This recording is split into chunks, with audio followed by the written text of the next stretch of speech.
City news के प्रायोजक हैं water valley NH28 Sherpur Muzaffarpur. नमस्कार, मैं दाऊद। सिटी न्यूज मुजफ्फरपुर में आप सभी दर्शकों का स्वागत है। खबरों की ओर बढ़ने से पहले आइए नजर डालते हैं आज की मुख्य सुर्खियों पर। हेडलाइन के प्रायोजक हैं आवासीय उज्जवल विद्यापीठ। बच्चों के भविष्य के लिए एक कदम हमारे साथ बढ़े।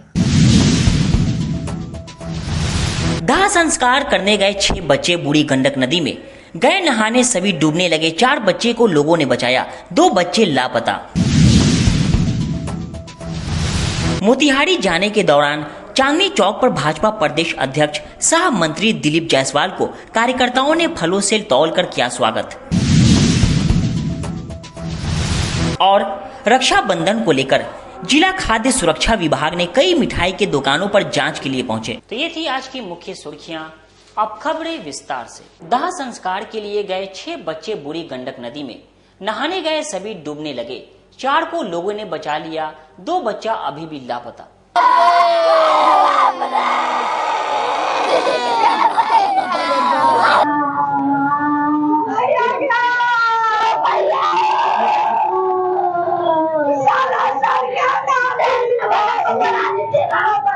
मुजफ्फरपुर जिले में दाह संस्कार के बाद बूढ़ी गंडक में नहाते समय 2 युवक नदी में डूब गए।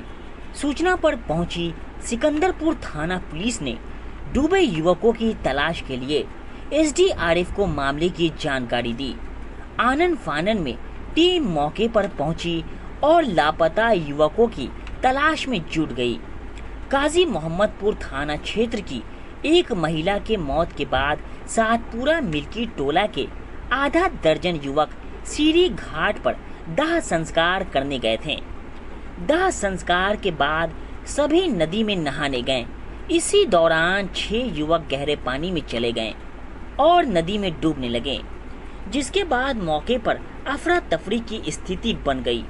आनन फानन में मौके पर मौजूद स्थानीय लोगों ने सभी युवकों को बचाने के लिए नदी में कूद गए। काफी मुशक्कत के बाद 4 युवकों को नदी से बाहर निकाला गया, जबकि 2 युवक रोहित और बबलीश नदी में ही डूब गए।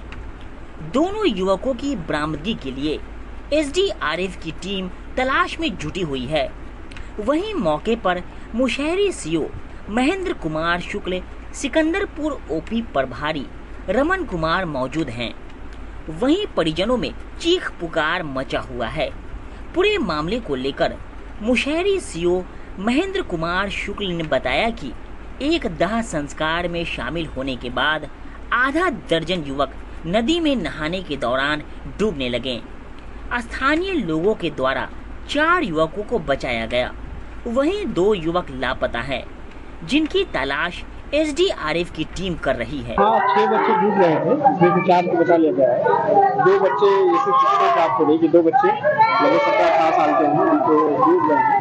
इसके लिए SDRF की टीम जो है वो खोज कर रही है। अभी शाम को भी हम लोग अभी खुलवाएंगे जब तक काम नहीं हो जाता है, और अगर बॉडी मिल जाती है तो ठीक नहीं, तो सुबह फिर पुनः ऑपरेशन होगा। अभी पार्षद महोदय के द्वारा बताया गया, और फिर हमारे थाना प्रभारी भी यहाँ पे हैं, हम भी हैं, आ गए हैं, तो हम लोग खुदवा रहे हैं, और जैसा भी होता है फिर अपडेट करते हैं। फिर कितने बच्चे थे जिसमें, जैसा यहाँ बताया कि 6 बच्चे कुल मिला के थे, इसमें से 4 बच्चे बचा लिए गए हैं और 2 बच्चे डूबने की सूचना है, जिसमें ऑपरेशन जारी है। हम लोग का अभी तक किसी का शव बरामद नहीं हुआ है, खोजबीन जारी है। अगर बच्चा मिल जाता है, डेथ होती है, तो उसका मुआवजा का प्रोसेस किया जाएगा। मोतिहारी जाने के दौरान चांदनी चौक पर भाजपा के प्रदेश अध्यक्ष सह मंत्री डॉक्टर दिलीप जायसवाल का कार्यकर्ताओं ने फलों से तौलकर स्वागत किया। रविवार को मुजफ्फरपुर पहुंचे बिहार सरकार राजस्व मंत्री सह भाजपा प्रदेश अध्यक्ष दिलीप जायसवाल ने राजद और तेजस्वी यादव को लेकर कहा कि जो लोग चांदी का चम्मच लेकर पैदा लिए हों, वो लोग क्या जाने गरीब और संघर्ष करने वाले लोगों के कार्य को। मुझे तो बाबा गरीब नाथ का आशीर्वाद मिला है और उनकी कृपा से प्रदेश अध्यक्ष बना हूँ और पार्टी के एक समर्पित कार्यकर्ता होने का फल केंद्रीय कमेटी ने दिया है। इसके लिए आभारी हूँ और सभी की उम्मीद पर खरा उतरूंगा। मोतिहारी जाने के क्रम में बीजेपी के जिला उपाध्यक्ष हरि मोहन चौधरी के नेतृत्व में सैकड़ों की संख्या में कार्यकर्ताओं ने चांदनी चौक पर फूल मालाओं के साथ स्वागत किया। इसके साथ ही प्रदेश अध्यक्ष दिलीप जायसवाल का फलों से तौला गया, जिसके बाद मौके पर हर हर महादेव और जय बाबा गरीबनाथ के नारे लगाने लगे। इस दौरान प्रदेश अध्यक्ष शाह बिहार सरकार में राजस्व विभाग के मंत्री ने कहा कि मैं राज्य की जनता का आभारी हूं कि सब लोग हर जगह स्वागत कर रहे हैं और इतना सम्मान दे रहे हैं कि इसके लिए बिहार की जनता का आभारी हूं। इस दौरान उन्होंने राजद और नेता विरोधी दल तेजस्वी यादव पर बड़ा हमला करते हुए कहा कि जो लोग तो जाति की राजनीति करते हैं, ऐसे लोग तो चांदी के चम्मच लेकर पैदा हुए हैं और वो कार्यकर्ता क्या बनेंगे, उन्हें तो कुछ ज्ञान भी नहीं है, बस बेतुका बयानबाजी करेंगे। विरासत में मिली राजनीति और हम अपनी मेहनत से कार्यकर्ता बने हैं। मोतिहारी जाने के क्रम में मुजफ्फरपुर के सभी भारतीय जनता पार्टी के देवतुल्य और समर्पित कार्यकर्ताओं ने मेरा स्वागत किया, अभिनंदन किया। मैं मुजफ्फरपुर के कार्यकर्ता को धन्यवाद देता हूं। मैं प्रदेश अध्यक्ष का जिम्मेवारी केंद्रीय नेतृत्व के निर्देश पर कुछ दिन पहले संभालने का मुझे मौका मिला है, लेकिन ये मैं सारा जस जो है बाबा गरीबनाथ को देता हूं, क्योंकि बाबा गरीबनाथ के पहले सोमवारी के पहले मैं यहां आया था और यहीं से गया तो मैं प्रदेश अध्यक्ष बना। तो बाबा गरीबनाथ में बहुत ताकत है, ये तो मेरे जीवन में मिला है। बहुत बहुत प्रदेश अध्यक्ष बने अगले साल विधानसभा चुनाव। विधानसभा का फतह, विधानसभा 2/3 बहुमत से हम लोग सरकार बनाएंगे और जो जाति की राजनीति करता है, जो चांदी का चम्मच लेके जन्म लिया है, जो कि जिसका अपना नाम नहीं है, बाप का बेटा है तब नेता बना है, हम लोग तो अपने नेता बने हैं। मुजफ्फरपुर में शांतिपूर्ण रही सिपाही भर्ती परीक्षा, अभ्यर्थियों का कठिन प्रश्नों ने छुड़ाया पसीना। मुजफ्फरपुर जिले में रविवार को 26 केंद्रों पर सिपाही भर्ती की परीक्षा का आयोजन किया गया। परीक्षा शांतिपूर्ण माहौल में संपन्न हुआ, लेकिन कठिन प्रश्नों ने अभ्यर्थियों का पसीना छुड़ाया। परीक्षा को लेकर प्रशासन की ओर से सुरक्षा के कड़े इंतजाम किए गए थे। पटना, बेगूसराय, समस्तीपुर, गोपालगंज, छपरा, सिवान समेत उत्तर प्रदेश तक के अभ्यर्थियों का भी यहां परीक्षा केंद्र था।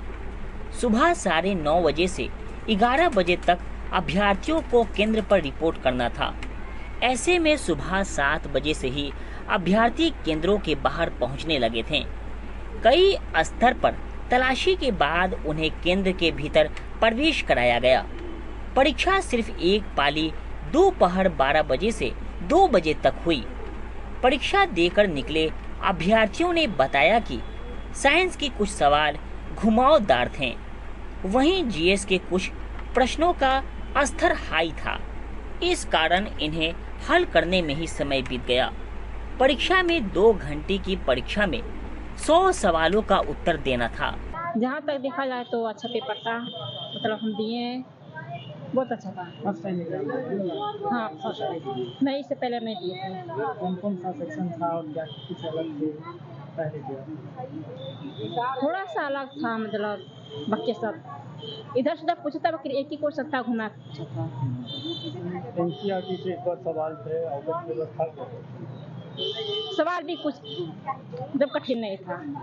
आउट ऑफ सिलेबस कुछ कौन से सेक्शन से ज़्यादा प्रश्न थे? हिंदी, इंग्लिश, साइंस, बिहार से किससे ज़्यादा? चलिए साइंस से थे। साइंस पर ज़्यादा या यहाँ यूपी से एग्जाम देने आए हैं जी, क्या सोचकर एग्जाम दे रहे हैं? इस बेरोजगार हैं, नौकरी के चक्कर में कहीं भी नौकरी मिल जाए इसलिए आए हैं। पहले से तैयारी हो रही है जी। यूपी में भी पुलिस की तैयारी कर रहे होंगे जी। एग्जाम है 25 तारीख को होने वाला है जी। बिहार में एग्जाम दिए हैं, कितना कैसा रहा पेपर? पेपर ठीक था, मॉडरेट टाइप का था, कुछ क्वेश्चन हार्ड भी थे इसमें। पेन तक नहीं ले जाने दिया गया तो कुछ हुआ है? हाँ न, बाहर से पेन ले जाने की अनुमति नहीं थी, बाहर ही सब क्या क्या कारण लगता है क्यों मिले जाने दिए? ये नकल वगैरह की वजह से कैसा गया है क्या? एग्जाम अच्छा गया है। क्वेश्चन का लेवल ठीक था। बिहार से भी क्वेश्चन था 4-5 गो। जीके जीएसपी से एगो था जो सुमित्रा थी का वो कौन भारत रत्न मिला था कि कौन सा पदक मिला था। मैथ से 8 क्वेश्चन था। मैथ में इजी क्वेश्चन था, कुछ ज्यादा हार्ड नहीं था। प्रॉफिट एंड लॉस से था, यही सब था। किस सेक्शन से ज्यादा क्वेश्चन थे? मैथ से तो 7-8 दिखा, साइंस से भी था अच्छा खासा। सब मिला के में कुछ बदलाव भी दिखा है क्या? प्रश्न नहीं, पैटर्न में जो पहले से चल रहा है सब वही है। जो फर्स्ट सीटिंग मतलब पहले जो एग्जाम हो चुका है वो सब मिला के मतलब हुआ है। इन्हें कि एक बार जो 18 को उसका सिलेबस चेंज है, चाहे पैटर्न। कैसा गया एग्जाम? बहुत अच्छा गया। पैटर्न इस बार चेंज था, एनसीईआरटी से सवाल जाते नहीं मतलब मिला जुला कर ठीक ठाक था। जैसे भी था वैसे बिहार वगैरह का था भी, मतलब जैसे भी था मतलब इजी क्वेश्चन था, ज्यादा हार्ड लेवल का क्वेश्चन नहीं था। जैसे 2011 में बिहार का जो साक्षरता दर है कितना है आया था। और डॉल्फिन अभयारण्य जो कहाँ पे है? बिहार से ज्यादा प्रश्न बिहार से नहीं, बिहार से थोड़ा सा क्या बोलते हैं एसआई से क्वेश्चन था। जैसे क्वेश्चन था कि 12.5% कौन सा बढ़िया था? सबसे ज्यादा क्वेश्चन पॉलिटी से था। सबसे ज्यादा क्वेश्चन पॉलिटी से और ये पूछा था कि सबसे ज्यादा संविधान से। कैसा क्वेश्चन था? अच्छा क्वेश्चन था। किसी में परेशानी हुई कुछ? नहीं, कोई परेशानी नहीं। क्वेश्चन इजी था। जी, कहाँ से आए थे? बेतिया से। क्या नाम हुआ? अनु कुमारी। किस तरह की तैयारी थी परीक्षा को लेकर? अच्छी थी। क्या पैटर्न में भी बदलाव वगैरह किए गए थे इस बार? जी, थोड़ा सा बदलाव हुआ है। क्या था बदलाव में? क्या एनसीईआरटी से क्वेश्चन ज्यादा पूछा। सोमवार को होने वाले रक्षाबंधन का शुभ मुहूर्त कब है और बहन अपने भाइयों को राखी कब बांधे, इसकी जानकारी बाबा गरीबनाथ मंदिर के प्रधान पुजारी विनय पाठक ने दी। रक्षाबंधन भारतीय संस्कृति और धार्मिक परंपरा का महत्वपूर्ण त्योहार है, जिसे भाई बहन के रिश्ते को मजबूत करने के लिए मनाया जाता है। यह त्योहार हर साल श्रावण मास की पूर्णिमा को बड़े धूमधाम से मनाया जाता है। इस दिन बहनें अपने भाइयों की कलाई पर राखी बांधती है और उनकी लंबी उम्र और खुशहाली की कामना करती है, जबकि भाई अपनी बहनों को उपहार देकर उन्हें सुरक्षा का आश्वासन देते हैं। अच्छे मुहूर्त अथवा भद्रा रहित काल में भाई की कलाई पर राखी बांधने से भाई को कार्य सिद्धि और विजय प्राप्त होता है। वहीं बाबा गरीबनाथ मंदिर के प्रधान पुजारी विनय पाठक ने बताया कि इस साल 19 अगस्त सोमवार को रक्षाबंधन मनाया जा रहा है। इस साल रक्षाबंधन के दिन भद्रा सुबह 5:53 से आरंभ हो जाएगी, जो दोपहर 1:32 पर समाप्त होगी। पंचांग के अनुसार इस साल राखी बांधने का शुभ मुहूर्त 19 अगस्त को दोपहर 1:30 से लेकर रात्रि 9:07 तक रहेगा। इस मुहूर्त में आप भाई को राखी बांध सकती हैं। देखिए, भद्रा में दो चीज नहीं होता है, एक रक्षाबंधन नहीं होता है और एक होलिका दहन नहीं होता है, मध्यम शास्त्रों में आया है। तो इस बार भी भद्रा आपको 1:25 तक है, उसके बाद फिर भद्रा से निवृत्त हो जाता है। तो 1:25 के बाद मैंने 1:30 बजे के बाद से रक्षाबंधन शुरू हो जाएगा और 1:30 बजे के बाद रक्षाबंधन बांधने का विधान आ रहा है। 1:30 बजे के बाद कब तक बांधते हैं? पूरे दिन भर रात भर। रक्षा विधान में ये भी आता है, मैंने रक्षाबंधन में कि अगर आप रक्षाबंधन के दिन अगर राखी आप नहीं बांध सकते हैं तो कल होके 1 सप्ताह तक आप रक्षाबंधन कर सकते हैं, ऐसा विधान है। सोमवार को होने वाले रक्षाबंधन को लेकर बाजारों में राखी की खरीदारी के लिए लोगों की भीड़ उमड़ी। रविवार को राखी खरीदने वाली बहनों की भीड़ उमड़ पड़ी। कई महिलाएं और युवतियां दूर दराज क्षेत्रों में कार्यरत अपने भाइयों को डाक या कुरियर के माध्यम से राखियां भेज रही हैं। इसके लिए उन्होंने दुकानों में जाकर खरीदारी शुरू कर दी है। बहनें 15 दिन पहले ही खरीदारी करना शुरू कर देती हैं। सोमवार को राखी का पावन त्योहार मनाया जा रहा है। इस पर्व पर बहनें भाइयों की कलाई पर राखी बांधकर उनका मुंह मीठा करवाती हैं। इस बार बाजार में जहां बच्चों के लिए कार्टून वाली राखी, डोरेमोन, शिनचैन, छोटा भीम, पोकेमोन और बड़ों के लिए स्टोन वाली खूबसूरत राखियां मौजूद हैं, इनकी जमकर खरीदारी हो रही है। राखियों के दाम की बात करें तो बाजार में इस बार इनकी कीमत 20 से लेकर 300 रुपए तक है। इनमें लाइट वाली राखी 20 से 150 रुपए, फैंसी धागों की राखी 10 से लेकर 50 रुपए, फैंसी राखी 10 से लेकर 120 रुपए, कड़ा राखी 60 से लेकर 170 रुपए, ब्रेसलेट राखी 30 से लेकर 110 रुपए, जबकि अन्य प्रकार की राखियां भी उपलब्ध है। ऐसा बहुत ज्यादा डिमांड है, सुबह से भीड़ लगा हुआ है।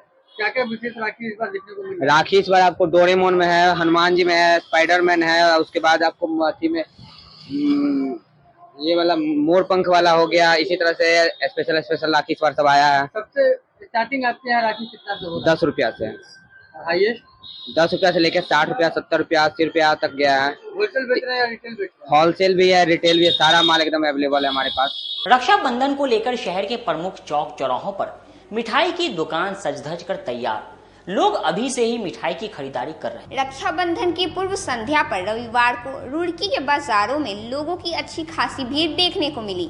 शहर के मुख्य बाजारों में स्थित दुकानों के बाहर सजी रंग बिरंगी राखियां ग्राहकों को आकर्षित कर रही थी। सोमवार को रक्षाबंधन पर्व के मद्देनजर बहनों ने अपने अपने भाइयों के लिए राखियों एवं मिठाई की खूब खरीदारी की। रक्षाबंधन की पूर्व संध्या पर अपनों को राखी की सौगात भेजने के लिए लोगों ने जमकर खरीदारी की। रक्षाबंधन पर मिठाई की मांग बढ़ जाती है। इस बार भी शहर में मिठाई की दुकानें सज गई हैं। मेवे, बेसन, ड्राई फ्रूट और बंगाली मिठाइयां सबसे ज्यादा बिकी जा रही है। व्यापारियों के अनुसार शहर में अब सेलिब्रेशन गिफ्ट की डिमांड बढ़ी है। देखिए, आज तो वैसा कुछ पता नहीं चल रहा है, कल का सिचुएशन क्या रहेगा कल ही पता चलेगा। क्या तैयारी करके रखे हैं? तैयारी मिठाई उठाई का पूरा तैयारी है अपने पास। बहन भाई का पर्व है तो उस हिसाब से तैयारी तो हम लोग हर साल करते हैं। छेना मिठाई है, खोआ मिठाई है, यही सब है। अच्छा, क्या रेंज का मतलब डिमांड रहेगा अंदाज हो पिछले साल की अपेक्षा? किस रेंज का? वही 350, 300 यही सब रेंज का जनरली बिकता है। और खोआ का है तो खोआ का 500 रुपए तक जाता है। काजू बर्फी है तो काजू बर्फी 1000 रुपए केजी है। यही सब है। क्या नाम हो गया? मेरा गौरव कुमार। दुकान कहाँ पे है? ये कल्याणी चौक पे केदारनाथ रोड है। पारू हत्याकांड में पीड़ित परिवार से मिलने पहुंचे सांसद पप्पू यादव ने परिवार वालों को आर्थिक मदद की। पूर्णिया के सांसद राजेश रंजन उर्फ पप्पू यादव ने आज मुजफ्फरपुर जिले के पारू थाना अंतर्गत लाल छपरा पंचायत स्थित गोपालपुर गांव में गोनर राम एवं उनके परिजनों से मुलाकात की, जिनकी बेटी की नृशंस हत्या विगत दिनों अपराधियों ने दुष्कर्म के बाद कर दी थी। इस घटना में मृतक के शरीर के अंगों को काटने की बात सामने आई थी। पूर्णिया के सांसद पप्पू यादव ने पीड़ित परिजनों से मुलाकात कर आज अपनी गहरी संवेदना व्यक्त की और कहा कि वो इस पीड़ित परिवार को न्याय दिलाने के लिए हर संभव प्रयास करेंगे। साथ ही पप्पू यादव ने पीड़ित परिवार को 5 लाख की आर्थिक मदद की घोषणा की और 50,000 की आर्थिक मदद तत्काल उन्हें दी ताकि उनके परिजन को रोजगार करने में मदद मिल सके। मौके पर सांसद पप्पू यादव ने कहा कि कोलकाता में डॉक्टर की हत्या पर देश हाय तौबा कर रहा है, लेकिन बिहार की इस बेटी के लिए कोई क्यों नहीं बोल रहा है। उन्होंने प्रशासन पर कड़ा सवाल उठाते हुए कहा कि जब कोलकाता की घटना में 12 घंटे में पोस्टमार्टम रिपोर्ट आ सकती है तो मुजफ्फरपुर की इस बेटी का पोस्टमार्टम रिपोर्ट अब तक क्यों नहीं आया। ये प्रशासन के लचर रवैये को दर्शाता है। आपको वचन देता हूँ, किसी भी जात की बेटी धर्म और मजहब का होगा, पप्पू यादव बेटियों के बलात्कारियों को के फांसी के लिए पहले भी पागलों की तरह लड़े हैं। सर, यहाँ यादवों का आतंक के बारे में बार बार मुद्दा उठा। सर, सवाल यादवों का नहीं है, सवाल अपराधी का है। इसमें यादव कहाँ से आ जाएगा? राजपूत है बस, इसमें ये जाति वगैरह ये सवाल है। सवाल संजय यादव अपराधी है, उसमें यादव कहाँ से होगा? सारे यादव संजय यादव को खत्म करने में कह रहे हैं। विजय यादव सबसे पहले ये लोग आकर के उसके खिलाफ लड़े। मैंने पहले कहा, अपराधी और बलात्कारियों का कोई जात नहीं है। बेटी मेरी है। 5 लाख रुपया मैंने मदद करने की घोषणा की है। अभी मैंने हमारी पार्टी की ओर से 50,000 रुपया इस परिवार को दिए हैं। 3.5 लाख रुपया उसके बच्चों को रोजगार के लिए पप्पू यादव की तरफ से मिलेगी। पोस्टमार्टम रिपोर्ट बदलने वाला डॉक्टर, ये सवाल है मेरा। गिरफ्तारी में इतना देर क्यों हो रहा है? गिरफ्तारी में देर क्यों हो रहा है? हल्का सा जाकर के एक ठो छप्पर का घर ऐसे ठहल दिया। जी जी सर, जी सर, खाना पूर्ति है सर, वो खुलेआम मिल जाता है, सुबह मार के फेंक देता है, गुमराह करने के लिए। और वो लगातार इस परिवार के साथ जुल्म किया है। और इस परिवार में इससे पहले 2 हत्या और हुई है सर। इस परिवार में 2 हत्या और 2 हत्या पहले भी हुई और प्रशासन ढीला है, ये आप समझिए। सर, बिहार में डबल इंजन की सरकार सर विफल है क्या? सर ये सब बात हम नहीं करेंगे, इस पे राजनीति नहीं करेंगे। सुशासन बाबू की बात सर मैं मुझे नहीं आता ऐसा बोलने। सर डबल इंजन किसी को नीतीश गाली, ममता को गाली है करने मुझे नहीं आता सर।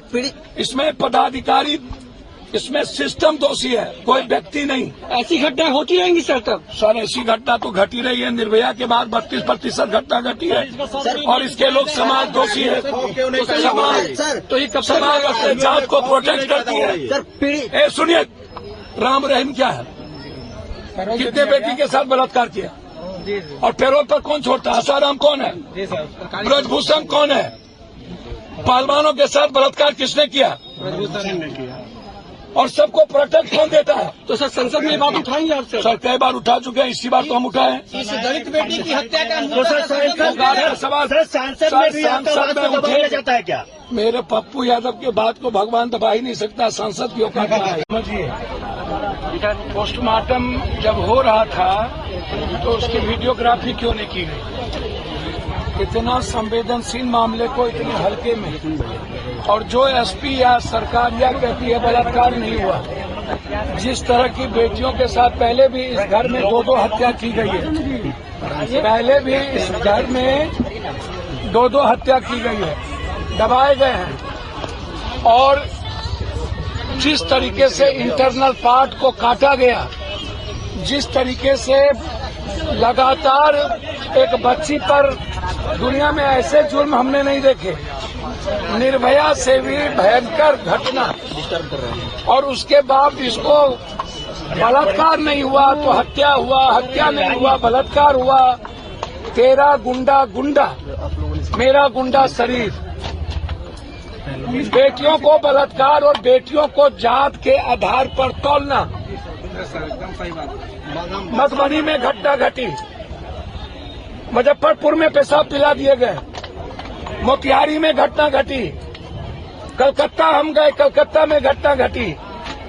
बेटी का मतलब डॉक्टर या कोई जात, कोई धर्म, वर्ग नहीं होता हत्या और बलात्कार में।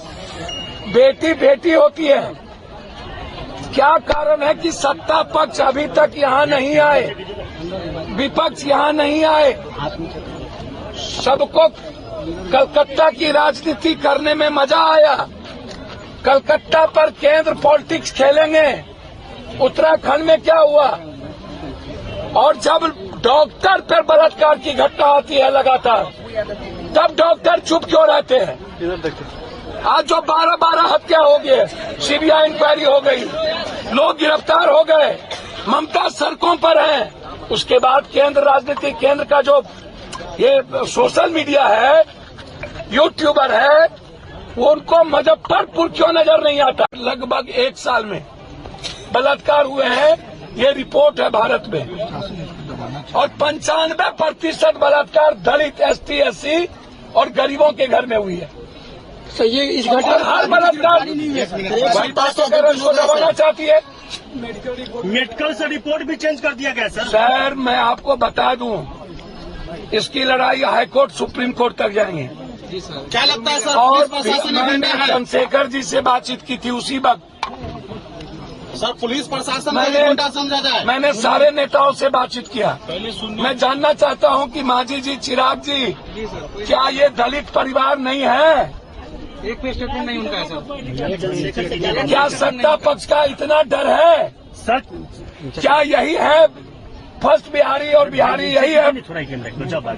आरोपी आज पार्टी नहीं हो रही है। सर, चंद्रशेखर जी से क्या बात हुई सर?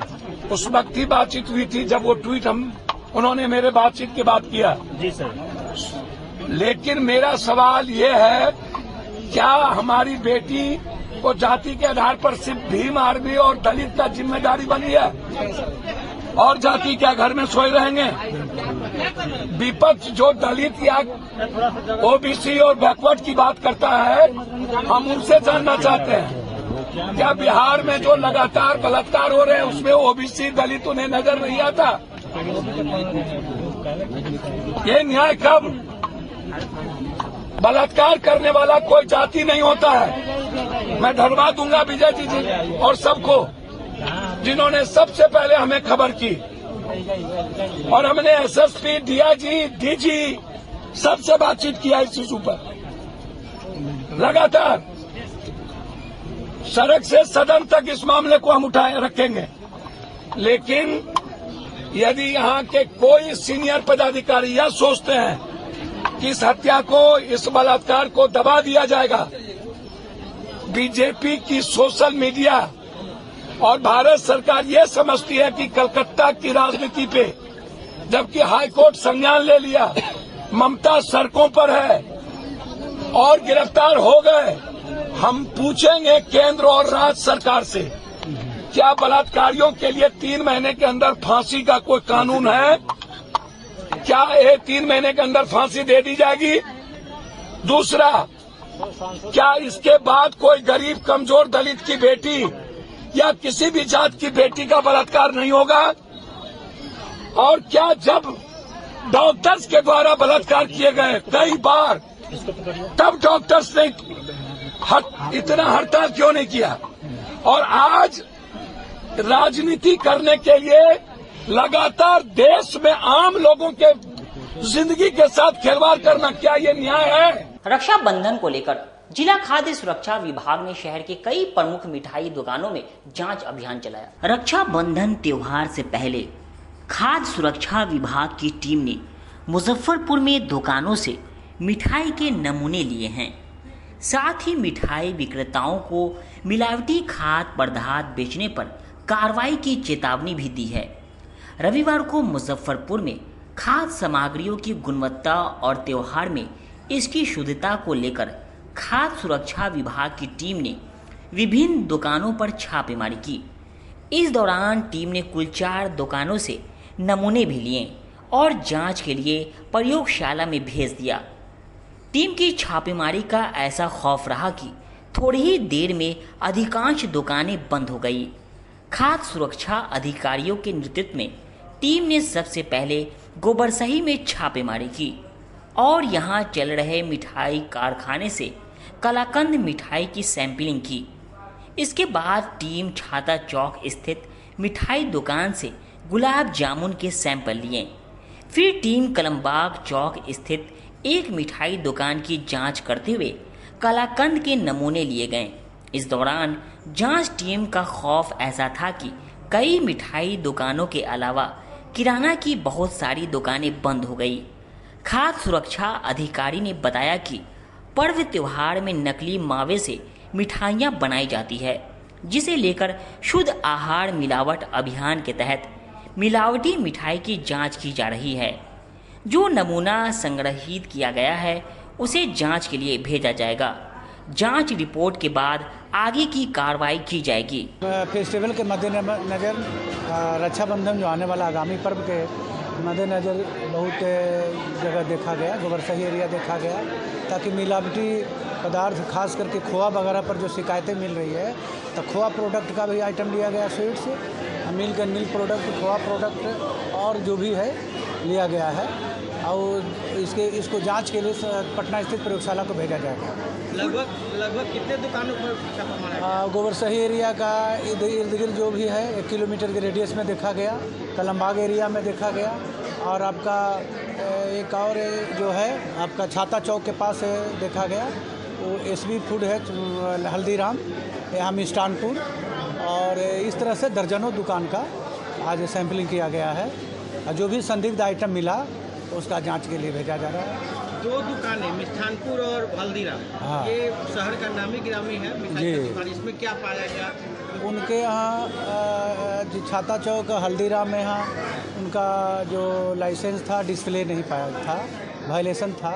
उनको दिशा निर्देश दिया गया है कि सदिश जगह पे प्रदर्शित करके रखें और जो भी उनका स्वीट्स वगैरह था डिस्प्ले लगा हुआ था, date of manufacturing, date of packaging वगैरह और जो यूज बाई सब लगा हुआ था और सब पाया गया है। और जो भी कमी मिष्ठानपुर में इनका वायलेशन मॉडिफाई के लिए इनको लाइसेंस के लिए बोले। मिष्ठानपुर का लाइसेंस में इनका चर्चा नहीं देखे।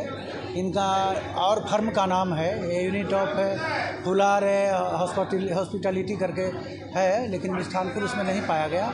तब मिष्ठानपुर को मॉडिफाई के लिए इनको लाइसेंस के लिए इनको कहा गया है, सख्त निर्देश दिया गया है कि आप इमीडिएट इसको सुधार कर लें, मॉडिफाई करा लें। यही इनके वायलेशन है। बाकी India Zen Do Shin karate federation के तत्वाधान में 19वीं कराटे बेल्ट ग्रेडिंग टेस्ट प्रतियोगिता 2024 का आयोजन किया गया। मुजफ्फरपुर के जपहा स्थित रास वर्ल्ड के 128वीं ब्रांच पर India Zen Do Shin karate federation के तत्वाधान में 19वीं कराटे बेल्ट ग्रेडिंग टेस्ट प्रतियोगिता 2024 का आयोजन किया गया। इस प्रतियोगिता में रास वर्ल्ड मार्शल आर्ट्स क्लब के लगभग 40 से ज्यादा कराटे खिलाड़ियों ने भाग लिया। इस कराटे बेल्ट ग्रेडिंग टेस्ट प्रतियोगिता में सफल सभी खिलाड़ियों को India Zen Do Shin karate federation के chairman shihan engineer Rahul Srivastava के द्वारा बेल्ट बांधकर प्रमोशन दिया गया। इसके साथ ही इस प्रतियोगिता में टॉप करने वाले खिलाड़ी स्नेहा कुमारी को गोल्ड मेडल के साथ येलो बेल्ट में प्रमोशन दिया गया। वह रास वर्ल्ड टीम का कैप्टन नियुक्त किया गया। इसी के साथ अंशिका झा को ऑरेंज बेल्ट में प्रमोशन दिया गया। वह सूर्यांश, अरविंद, रणधीर, अनूप, श्रेया, अनुष्का, रानी समेत बाकी खिलाड़ियों को येलो बेल्ट में प्रमोशन दिया गया। इस परीक्षा में बतौर मुख्य परीक्षक सेंडाई Suraj Pandit, associate director sensei Priyanka Singh, sensei Upasana Anand, coach Nitesh Kumar व India Zen Do Shin karate federation के सचिव सेंडाई शिल्पी सोनम के देखरेख में परीक्षा संपन्न हुआ। वह सभी खिलाड़ियों को प्रमाण पत्र देकर सम्मानित भी किया गया। रास वर्ल्ड के 128वीं ब्रांच जो कि झापा में स्थित है, इस पे India Zen Do Shin karate federation के तत्वाधान में आज 19वीं बेल्ट ग्रेडिंग टेस्ट प्रतियोगिता का आयोजन किया गया। इस प्रतियोगिता में 40 से ज़्यादा कराटे खिलाड़ियों ने भाग लिया, जिसमें से कि अंशिका झा को ऑरेंज बेल्ट में प्रमोशन दिया गया। इसी के साथ स्नेहा कुमारी को येलो बेल्ट के साथ गोल्ड मेडल व इस पूरी टीम का कैप्टन नियुक्त किया गया। साथ ही सूर्यांश देव मेहता, उनको भी येलो बेल्ट में प्रमोशन दिया गया। रणधीर कुमार, अनूप कुमार, सचिदानंद चौधरी, रानी कुमारी, अरविंद कुमार, श्रेया सुरभि, अनुष्का यादव व श्रेया मोहन, शौर्य मोहन, इन सभी को येलो बेल्ट में प्रमोशन दिया गया। इन सभी खिलाड़ियों को जो भी इस प्रतियोगिता में प्रमोट हुए हैं, उनको India Zen Do Shin karate federation की ओर से परीक्षक नियुक्त किए गए थे। सेंसाई सूरज पंडित के द्वारा सभी को बेल्ट बांध के प्रमोशन दिया गया। इसके साथ ही India Zen Do Shin karate federation के सचिव सेंसाई शिल्पी सोनम व एसोसिएट डायरेक्टर प्रियंका सिंह जी के द्वारा सभी को प्रमाण पत्र देकर सम्मानित किया गया। वक्त हो चुका है एक छोटे से ब्रेक का। बने रहिए हमारे साथ, देखते रहिए सिटी न्यूज मुजफ्फरपुर। लगातार 10 वर्षों से विभिन्न परीक्षाओं में सर्वश्रेष्ठ परिणाम। हम हैं आवासीय उज्ज्वल विद्यापीठ मुजफ्फरपुर। इस स्कूल में सर्वश्रेष्ठ कोचिंग पैटर्न से बच्चों को पढ़ाया जाता है। प्ले से 10वीं तक की पढ़ाई स्वच्छ वातावरण में कराई जाती है। यहाँ आधुनिक छात्रावास की व्यवस्था है। उज्ज्वल विद्यापीठ का मुख्य उद्देश्य रामकृष्ण मिशन, नवोदय नेतरहाट, सैनिक स्कूल, सिमुलतल्ला गुरुकुल, सिंधिया कन्या विद्यालय जैसे अनेक भारतवर्ष के प्रतिष्ठित विद्यालयों में कुशल प्रशिक्षित अनुभवी एवं शहर के सर्वश्रेष्ठ शिक्षकों द्वारा तैयारी कराई जाती है। 1.5 एकड़ में फैला इस स्कूल का वातावरण काफी शांत है। Free computer classes, science lab और स्मार्ट क्लासेस है। साथ ही इंडोर और आउटडोर गेम की भी व्यवस्था है। तो अपने बच्चों के लक्ष्य के सपनों को पूरा कराना चाहते हैं तो आज ही आवासीय उज्ज्वल विद्यापीठ में अपने बच्चों का नामांकन करवाएं। हमारा पता है पोखरिया पीठ, अतरदा, मुजफ्फरपुर और हमारा कॉन्टेक्ट नंबर है 9708 351851 और हमारा दूसरा नंबर है 8797122397 या फिर आप हमें कांटेक्ट कर सकते हैं 8409996658 पर। अपने सपनों की आशिया को दे एक नई पहचान माँ भवानी डेकोर प्राइवेट लिमिटेड के साथ, जो है ऑथराइज्ड डिस्ट्रीब्यूटर ऑफ कजारिया। देश की मिट्टी से बनी टाइल से देश को बनाते हैं। और जहां मिलती है सभी प्रकार के Indian and imported granite, marble, sanitary एवं कोटा स्टोन का अनोखा एवं आकर्षक संग्रह। माँ भवानी डेकोर प्राइवेट लिमिटेड मतलब a complete floor solutions. New 0 mile Dadar road Muzaffarpur. Call 9934753111।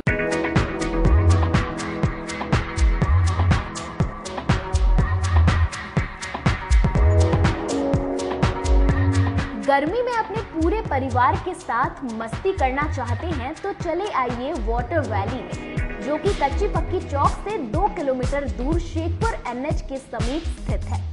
शहर के लोग यहाँ मोटरसाइकिल और कार से काफी आसानी से पहुँच सकते हैं। यहाँ आप अपने परिवार के साथ फुल मस्ती कर सकते हैं।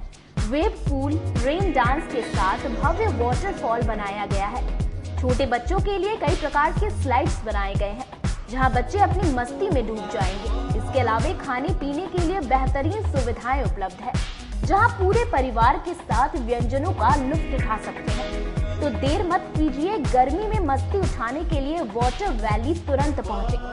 हमारा पता है water valley NH 28, Sherpur, Muzaffarpur. हमारा कॉन्टैक्ट नंबर है 6202 584955। आजकल की बिजी जिंदगी में स्टाइल तो है, पर कंफर्ट का क्या?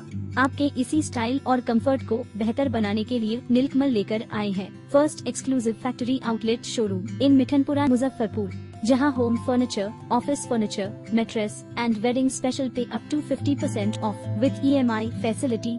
स्टाइल भी, कंफर्ट भी। उत्तर बिहार का पहला नीलकमल का एक्सक्लूसिव शोरूम आपका स्वागत करता है। एक बार सेवा करो।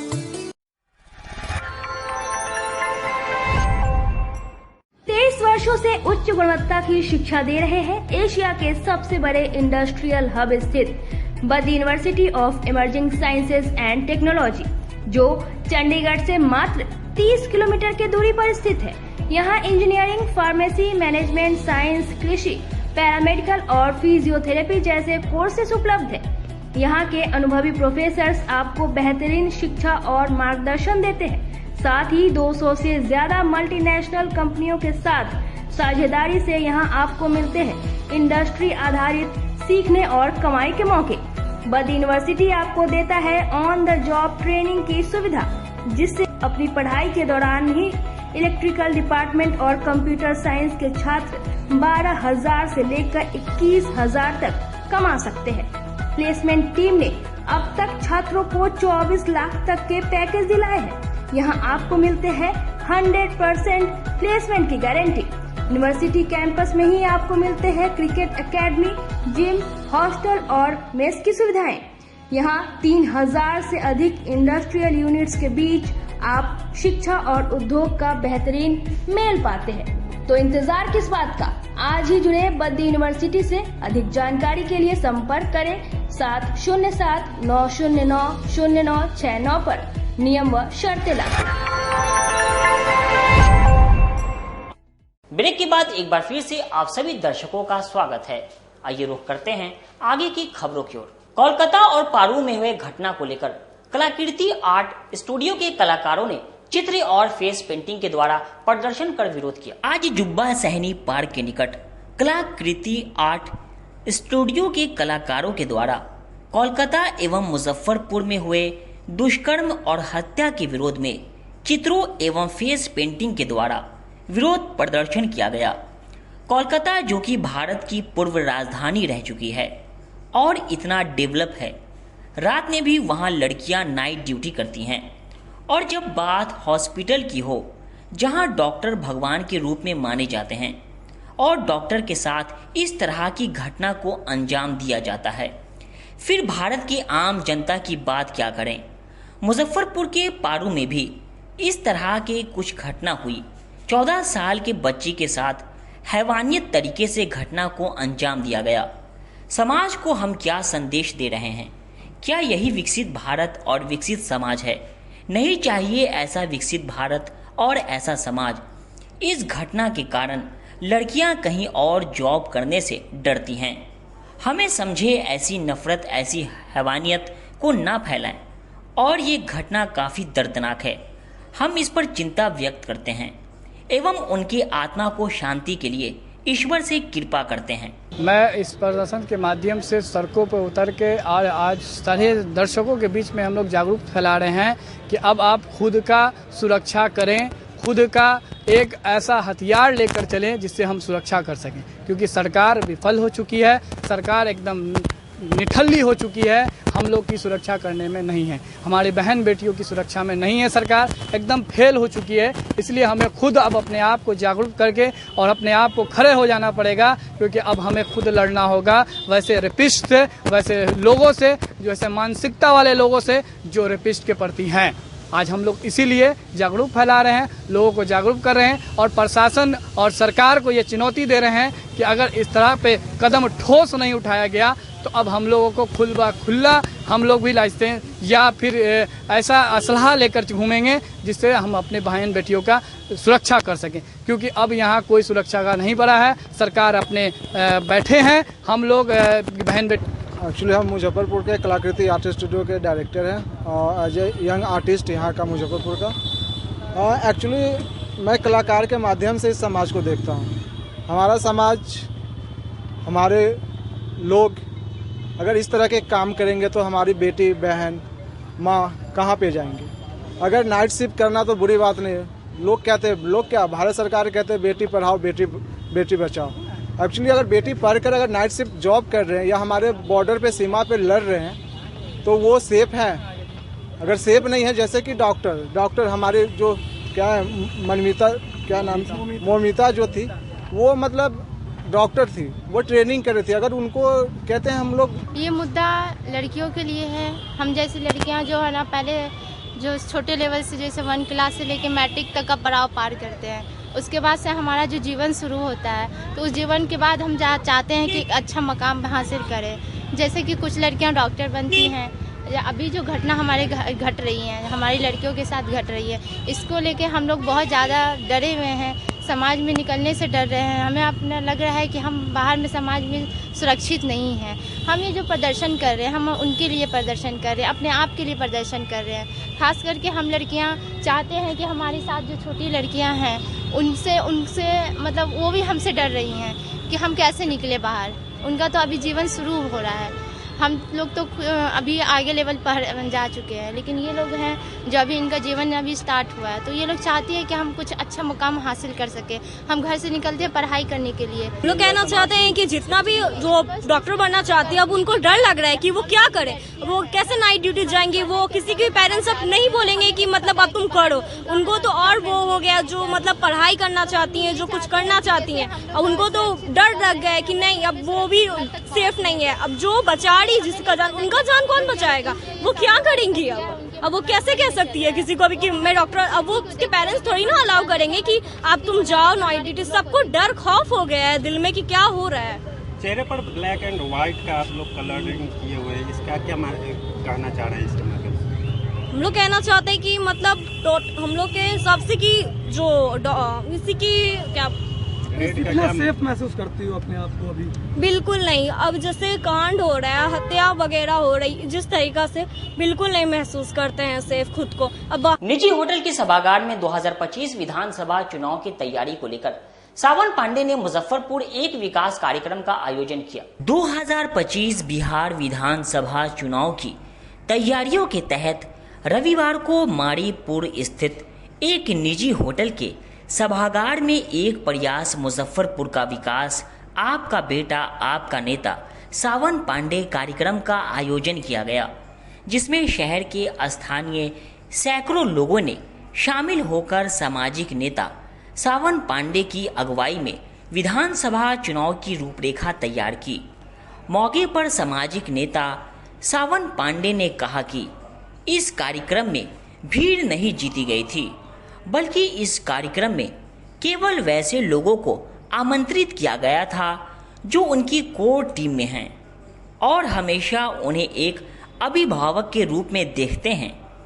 मुझे एक मित्र के रूप में, एक अनुज के रूप में सदा स्नेह आशीर्वाद देते रहते हैं।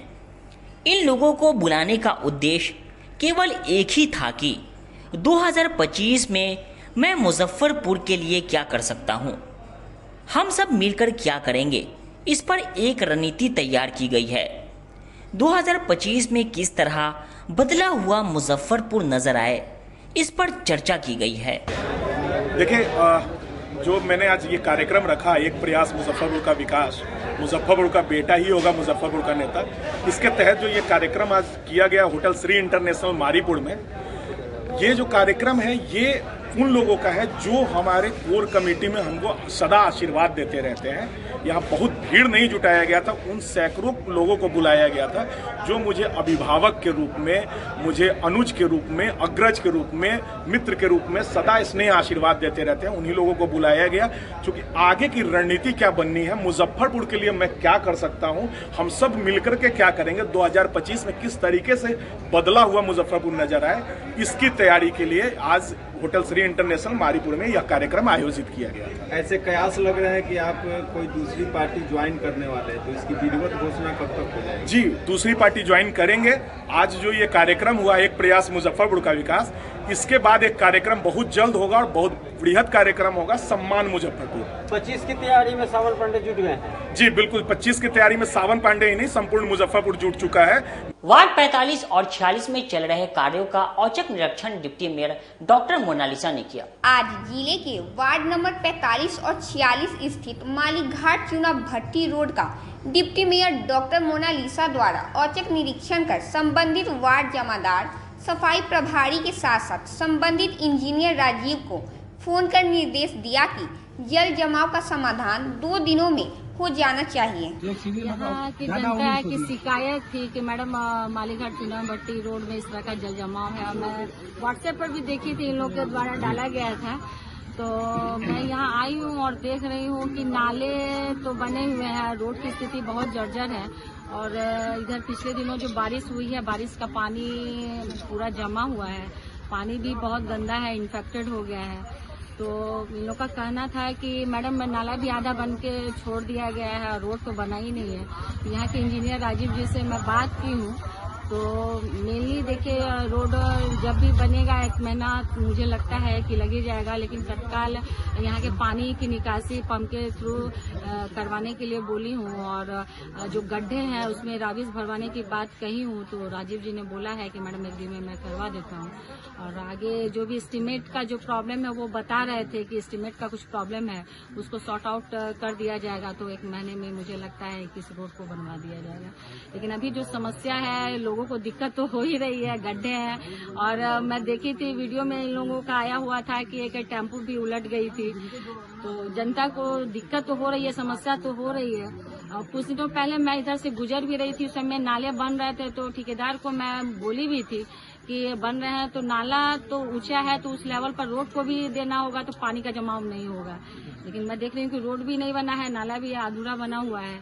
तो आगे राजीव जी ने बोला है कि मैडम कुछ दिनों में एस्टीमेट का जो प्रॉब्लम है उसको सॉर्ट आउट करके रोड को बनवा दिया जाएगा। 300 फीट रोड बनाने की बात उन्होंने कही है, तो उसे मैं देख लेती हूँ कि कहाँ तक का प्रोसीडिंग में है।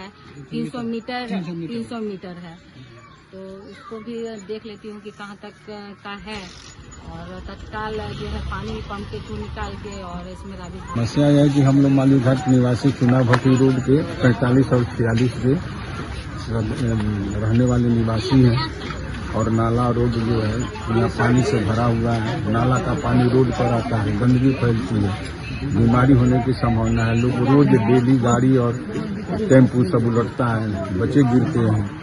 कितने दिनों से समस्या चली आ रही है? ये समस्या करीब बहुत सालों से आ रही है, अभी तक कोई किन्हीं की नजर नहीं पड़ी है?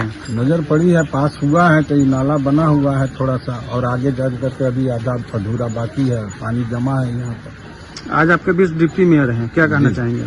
हम तो इनसे अनुरोध कर रहे हैं और करेंगे और आशा है कि काम को सफल। कोलकाता और पारू में हुए घटना के विरोध में छात्रों ने शहर में कैंडल मार्च निकाला। पारू और कोलकाता में हुए हत्याकांड के विरोध में आज बिहार छात्र संघ के सैकड़ों छात्रों ने अखाड़ा घाट से लेकर सरैयागंज टावर तक कैंडल मार्च निकालकर विरोध जताया, जहां छात्र नेता करण सिंह ने कहा कि इस तरह की घटना से अब महिलाएं अपने आप को असुरक्षित महसूस कर रही हैं। महिलाएं अब बाहर निकलने में अपने आप डर रही हैं। यदि प्रशासन इस तरह की घटना को कंट्रोल नहीं कर पाई तो महिलाओं का क्या होगा? सरकार मूक दर्शक बनी हुई है। सरकार को तुरंत कार्रवाई करते हुए अपराधी को पकड़कर फांसी पर लटका देना चाहिए या गोली मार देना चाहिए। आए दिन हमारे देश में ही नहीं, आजकल तो हमारे शहर में भी लगातार किसी न किसी तरह का आपत्तिजनक घटना हमारे बहन बेटियों के साथ हो रहा है और सरकार कुंभकर्ण के नींद में आंख बंद करके सोई हुई है। उनको कोई लेना देना नहीं है। कभी रेप करके मार दिया जा रहा है, कभी घिनौना तरीके से हत्या कर दिया जा रहा है, घर से बंदूक के नोक पे उठा लिया जा रहा है। हमारी बहन को किसी भी तरह का कोई सुरक्षा का उपलब्ध नहीं कराया गया है। कोई भी कठोर कानून बलात्कारियों पर नहीं बनाया गया है। आए दिन लगातार आप देख रहे होंगे इस तरीके का घटना होते रहता है। हम लोग हर घटना में जंगल मार्च निकालने का काम करते हैं, लेकिन हमारे नीतीश कुमार जो बिहार सरकार है एवं नरेंद्र मोदी केंद्र सरकार कान में रुई डाल करके सोई हुई है। हम उनसे मांग करना चाहते हैं कि बलात्कारियों के लिए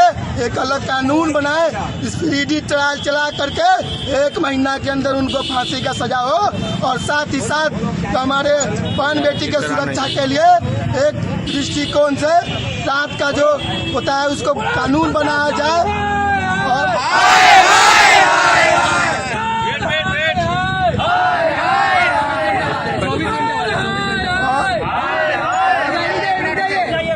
और साथ ही साथ बंगाल में जो घटना हुआ है, जिस तरीके से जूनियर डॉक्टर को ड्यूटी पर ऑन ड्यूटी पर जब उनको इस तरह का रेप करके मार दिया गया, जहां भी हमारी महिला जॉब करती है उनका सुरक्षा का गारंटी हमारे केंद्र सरकार को लेना पड़ेगा और ये पूरे देश में लागू करना पड़ेगा। और साथ ही साथ जो मुजफ्फरपुर के पारू प्रखंड में जो घटना हुआ, 24 घंटा बीत जाने के बाद में प्रशासन उसको FIR नहीं लिख रही थी। इस तरह का नियम बदलना होगा और हमारी बहन बेटी अगर घर से गायब होती है तो उनको अविलंब FIR करके उस पर कार्रवाई करना होगा। अगर पारू थाना प्रभारी 24 घंटा के अंदर अगर FIR कर लिए होते तो आज हमारी बहन सुरक्षित होती। उन्होंने कोई खोजबीन नहीं किया, FIR नहीं लेने का काम किया, कहा कि कहीं भटक गई होगी, कहीं चली गई होगी, आ जाएगी, लेकिन पता चलता है उसको। खबरों का सिलसिला यहीं होता है समाप्त। अब मुझे और मेरी पूरी न्यूज टीम को दीजिए इजाजत। कल फिर मिलेंगे आपसे शहर की तमाम खबरों के साथ। नमस्कार।